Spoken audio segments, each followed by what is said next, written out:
Hello guys, এই যে দেখেন এই মাত্র বৃষ্টি হইল। বৃষ্টি শুধু পানি পড়লো। এই দেখেন বাড়ির সামনে বাবা বন্যা হয়ে গেছে। আর একটু হইলে বাড়িতে পানি উঠতো। একদম টুবু টুবু পানি।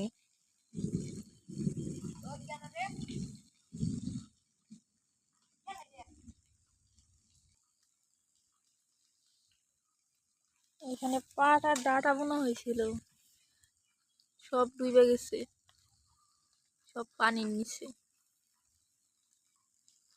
মাছ মারতেছে সবাই, এই যে জেলে মাছ মারতেছে।